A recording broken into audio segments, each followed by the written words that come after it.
Student, आज हम discuss करने जा रहे हैं 12th क्लास की न्यू यूनिट और जो ऑप्टिक्स के नाम से जानी जाती है, जिसके दो पार्ट हम डिस्कस करेंगे। सबसे पहले हम डिस्कस करते हैं रे ऑप्टिक्स के बारे में, उसके बाद में हम वेव के बारे में डिस्कस करेंगे।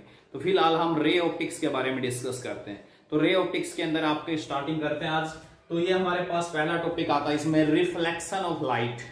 तो रिफ्लेक्शन एक्चुअली में होता क्या है? तो कह रहा है reflection is the change in path of light without any change in medium. Light एक मीडियम से आ रही है और उसी मीडियम में वापस जाने लग रही है किसी भी सरफेस से स्ट्राइक करने के बाद में, उसको हम बोलते हैं रिफ्लेक्शन ऑफ लाइट। आपने मैट्रिक स्टैंडर्ड तक पढ़ा होगा। ये हमारे पास कोई भी एक सरफेस है, स्मूथ शाइनिंग सरफेस है, कोई भी एक मिरर है। यहां एक्चुअली में लाइट ये आपके पास इधर इंसिडेंट हुई, ये इसका इधर इस साइड में ऊपर की साइड में इसका रिफ्लेक्टिंग पोर्शन है। तो ये लाइट आपकी इंसिडेंट हुई और ये देखिए ये इधर आपके पास रिफ्लेक्ट हो गई। तो this is the reflection of light. मतलब जिस मीडियम से आई लाइट और उसी के अंदर वापस टर्न कर गई without any change in medium. ठीक है, लाइट का पाथ है वो चेंज हो गया without any change in medium, तो उसको हम बोलते हैं रिफ्लेक्शन ऑफ लाइट। अब इसी से रिलेटेड ध्यान से सुनिए। तो ये हमारे पास जो रे है इसको हम बोलेंगे यहां पर इंसिडेंट रे। Incident ray. और ये जो स्ट्राइक करने के बाद इधर जो चली गई इसको बोलेंगे हम रिफ्लेक्टेड रे। ये है हमारे पास नॉर्मल। तो इंसिडेंट रे और रिफ्लेक्टेड रे ये है आपके पास, और ये है आपका नॉर्मल। तो इंसिडेंट रे और नॉर्मल के साथ जो एंगल बनता है that is the angle of incident, और रिफ्लेक्टेड रे और नॉर्मल के साथ जो एंगल बनता है that is the angle of reflection. ठीक है, आई बात समझ में? अब एक्चुअली में आपका जो रिफ्लेक्शन है ना वो आपकी सरफेस के ऊपर डिपेंड करता है। मान लो आपकी एक बिल्कुल रफ एक डल सरफेस है, तो उसमें क्या होता है ना, रेगुलर रिफ्लेक्शन नहीं होता है। जो रे जितनी भी रे आती है वो सारी एक पर्टिकुलर डायरेक्शन में नहीं जाती है। ठीक है, इस प्रकार का जो रिफ्लेक्शन होता है उसको डिफ्यूज बोलते हैं हम, डिफ्यूज रिफ्लेक्शन। और एक जो रेगुलर होता है ना, जैसे ये आपके पास बिल्कुल एक स्मूथ शाइनिंग सरफेस है, उस केस में क्या होता है लाइट आपकी कंटिन्यू इंसिडेंट होती है, रेगुलर इसी डायरेक्शन के अंदर आपकी रिफ्लेक्ट होती रहती है। ठीक है, वो रेगुलर रिफ्लेक्शन में आता है। तो अब हम यहाँ पर जो भी हम डिस्कस करते हैं वो एक रेगुलर रिफ्लेक्शन के बारे में हम डिस्कस करते हैं। तो चलिए, तो ये थे हमारे पास इंसिडेंट रे। अब यहां पर लॉ ऑफ रिफ्लेक्शन की अगर मैं बात करूं, law of reflection, law of reflection क्या कहता है कि जो incident ray and reflected ray and normal all lie in the same plane, उसी प्लेन के अंदर लाई करेंगे। इसके अलावा एंगल ऑफ इंसिडेंट और एंगल ऑफ रिफ्लेक्शन जो सबसे जरूरी है, ये ला है इसका, एंगल ऑफ इंसिडेंट और एंगल ऑफ रिफ्लेक्शन सबसे इंपॉर्टेंट है, दोनों आपके बराबर होंगे। ठीक है, आई बात समझ में? क्लियर है? अच्छा जी, उसके बाद अगर हम बात करते हैं कि जैसे आपने मान लो हमारे पास दो कोई भी प्लेन मिरर लाई कर रही हैं। ठीक है, दो प्लेन मिरर लाई कर रही हैं और उनके बीच में हमने कोई भी ऑब्जेक्ट रख दिया।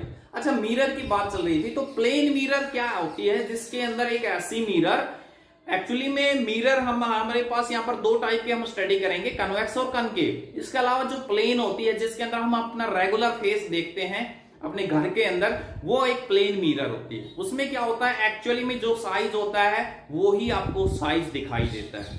ठीक है, वर्चुअल इमेज हमारे पास ऑब्टेन होती है उसी के अंदर।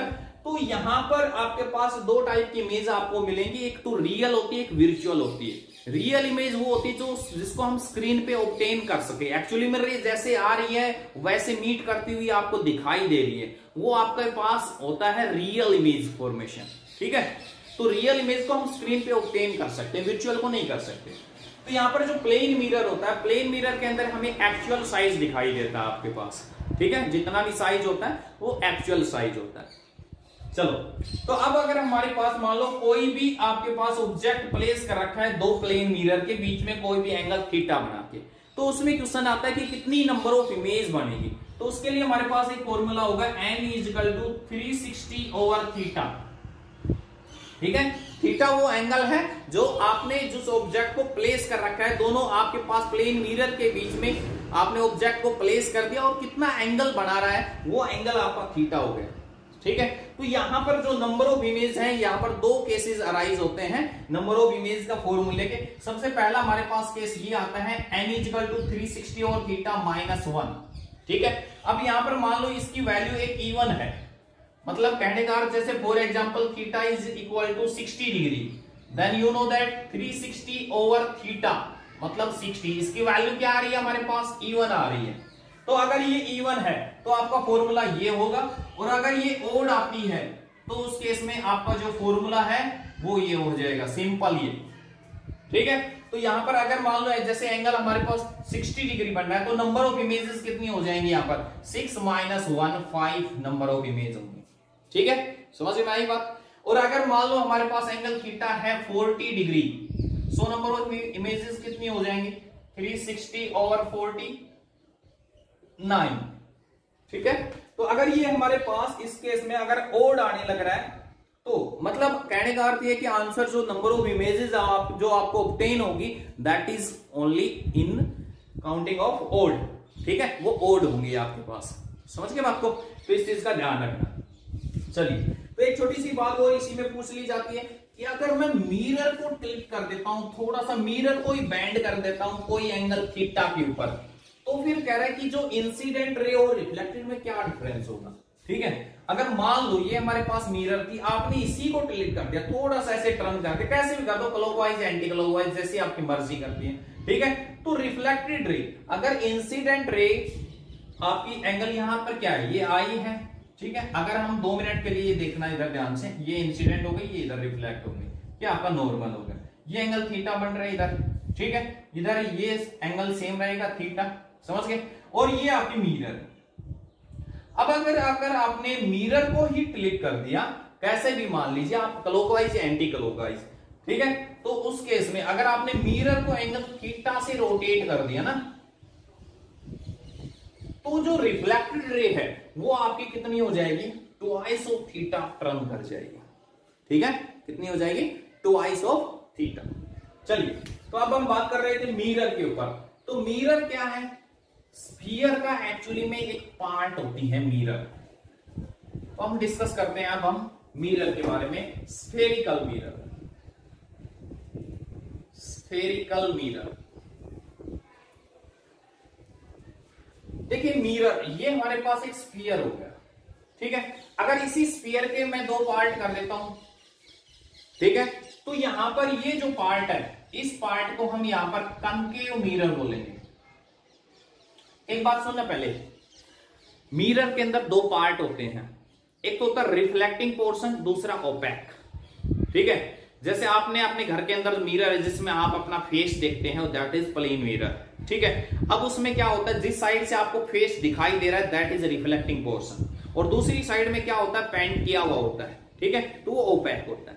तो यहां पर मैं बात करता हूं रिफ्लेक्टिंग, जिस साइड में ओपेक होगा उस साइड को हम डॉटेड से शो कर देते हैं। तो ये जो है इसके अंदर ये जो बैक साइड है, ये इस साइड की, ये जो है ना, ये ओपेक आपका, ठीक है। तो इस साइड से देखेंगे, सीधी सी बात है। अब ये जो स्फीयर था इसके 2 पार्ट कर दिए, तो ये जो पार्ट है ये आपका कैसा बनेगा, कनकेव मिरर, और ये जो पार्ट है ये क्या बनेगा आपका, कन्वेक्स मिरर, ठीक है। अब इसमें जो रिफ्लेक्टिंग पार्ट है, ये इसमें बाहर की साइड वाला जो पार्ट है वो रिफ्लेक्टिंग पार्ट है, ये जो बाहर की साइड में है ये आपका रिफ्लेक्टिंग पार्ट है। इसके अंदर जो अंदर वाला है ये आपका रिफ्लेक्टिंग पोर्शन है, ये वाला इस साइड का, ठीक है। इसमें ये बाहर वाला है, ये आपका रिफ्लेक्टिंग पोर्शन।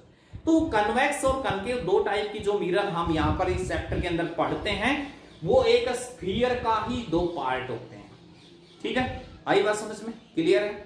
अब यहां पर ये देखिए स्फीयर, और ये स्फीयर का ये आपके पास क्या हो गया, सेंटर हो गया, ठीक है।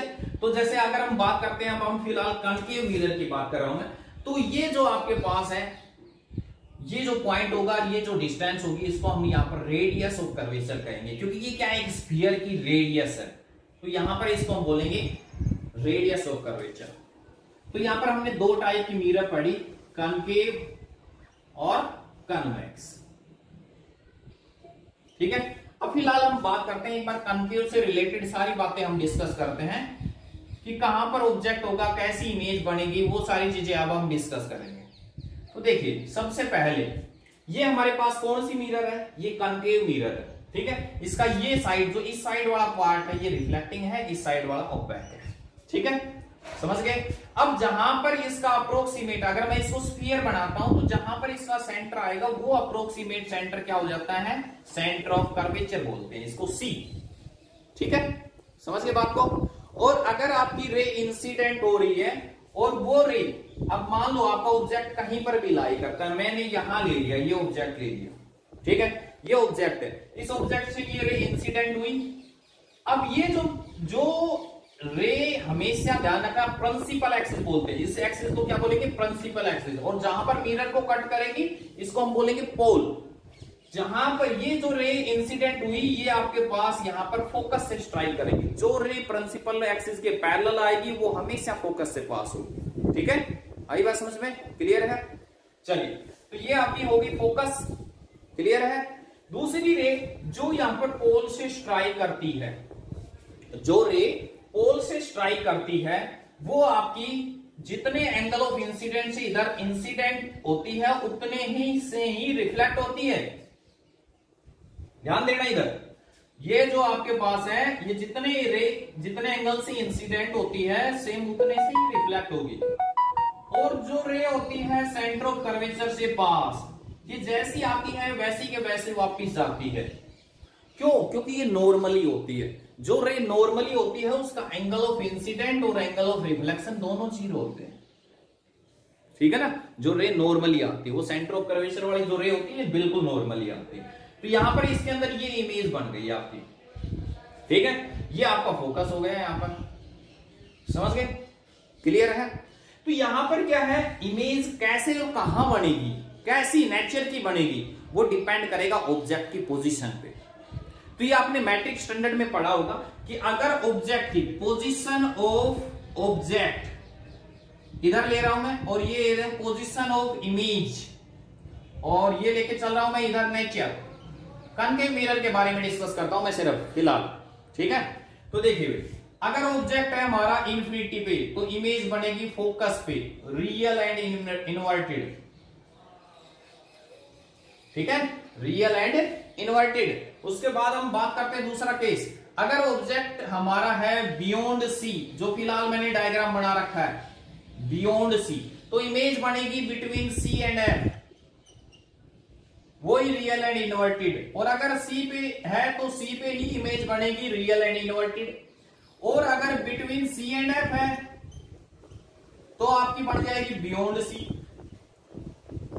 ठीक है, वही रियल एंड इनवर्टेड। 5 केस हैं इसके अंदर जिनमें रियल और इनवर्टेड बन रही है।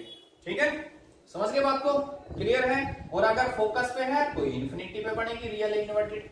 एक केस है जिसमें वर्चुअल बनती है, अगर ऑब्जेक्ट आपका कहां लाई करता है, बिटवीन पोल एंड फोकस, पोल और फोकस में लाई करेगा तो आपका बिहाइंड द मिरर, मिरर के पीछे बनेगी, बिहाइंड मिरर। यहां जो बनेगी वो वर्चुअल एंड इरेक्ट बनेगी, वर्चुअल एंड इरेक्ट। आई बात समझ में। ये है आपके पास कनकेव के केस में। अगर हम बात करते हैं कन्वेक्स की, तो कन्वेक्स के केस में इमेज जो बढ़ती है वो वर्चुअल इमेज बनती है। ठीक है, आगे बात समझ में। तो इनसे जो रिजल्ट मिलता है वो हमारे पास, जिसको हम बोलते हैं mirror formula, 1/f = 1/v + 1/u, that is the mirror formula. क्या होते हैं v और u और f, तो सुन लीजिए। ऑब्जेक्ट से पोल के बीच की डिस्टेंस होती है उसको हम u नाम देते हैं। इमेज से पोल के बीच की डिस्टेंस को हमेशा v नाम देते हैं। ठीक है, और फोकस और पोल के बीच की डिस्टेंस को बोलते हैं focal length. Centre of curvature से पोल के बीच की radius of curvature, radius of curvature. ठीक है, f जो होता है हमारे पास वो फोकल लेंथ होती है, वो रेडियस ऑफ कर्वेचर की हाफ होती है। इसी में एक बार मैं साइन कन्वेंशन और डिस्कस करता हूं, इसी के अंदर हम साइन कन्वेंशन का भी याद रखेंगे। साइन कन्वेंशन में एक सीधा शॉर्टकट तरीका तो ये है कि लेंस है, मिरर है, कुछ भी हमारे पास, उसके लेफ्ट हैंड साइड की जो भी डिस्टेंस होगी वो सब नेगेटिव लेंगे और राइट हैंड साइड की पॉजिटिव लेंगे। बट मेजरमेंट जो होता है वो कहां से होगा, पोल से मेजरमेंट होगा। डिस्टेंस का मेजरमेंट हमेशा पोल से होगा। हाइट का मेजरमेंट प्रिंसिपल एक्सिस से होगा। हाइट जो है वो प्रिंसिपल एक्सिस से ऊपर पॉजिटिव, नीचे नेगेटिव होगी। ठीक है, ये छोटी छोटी बातें हैं जो आपको यहां पर माइंड में सेट करके रखनी है। क्लियर हुआ? तो ये आपके पास है। अब यहां पर आपको ये चीजें ध्यान रखनी है। ये ऑब्जेक्ट हो गए। अब देखो इसमें u है वो भी आपका माइनस का होगा, v है वो भी माइनस की होगी, रेडियस ऑफ कर्वेचर है वो भी माइनस की होगी, क्योंकि ये सारे इधर लेफ्ट साइड में लाई कर रहे हैं। मतलब इंसिडेंट की डायरेक्शन में जो भी डिस्टेंस होंगी वो सब नेगेटिव होंगी, और अपोजिट टू द इंसिडेंट वो आपकी नेगेटिव। ठीक है, इंसिडेंट की डायरेक्शन में पॉजिटिव, ऐसे इंसिडेंट होता ना तो इस साइड की पॉजिटिव लेंगे और इस साइड की अपोजिट डायरेक्शन में नेगेटिव लेके चलेंगे। ठीक है, आई बात समझ में? तो ये था आपके पास मिरर से रिलेटेड बातें। तो मिरर के अंदर जो कन्वेक्स मिरर होता है इसका हम यूज करते हैं, जो आपके पास ये व्हीकल जो हम यूज करते हैं उसमें साइड व्हीकल को देखने के लिए जो हम मिरर यूज करते हैं ना वो कन्वेक्स यूज करते हैं। ठीक है, आई बात समझ में? ऐसे कनकेव का जो हमारे पास मेकअप मिरर होती हैं और स्ट्रीट लैंप जो आपके पास ये जो हेडलाइट होती है व्हीकल की, जैसे मोटरसाइकिल की हेडलाइट है उसमें कनकेव मिरर का यूज किया जाता है। ठीक है, तो ये आपके पास ऐसे इसके अंदर बहुत सारे यूजेस हैं इनके अभी, तो ये सब चीजें ध्यान रखना है इसके अंदर। तो ये था आपका आज का टॉपिक जो हम डिस्कस कर रहे थे रिफ्लेक्शन ऑफ लाइट के ऊपर। ठीक है, आज के लिए इतना ही, थैंक्स।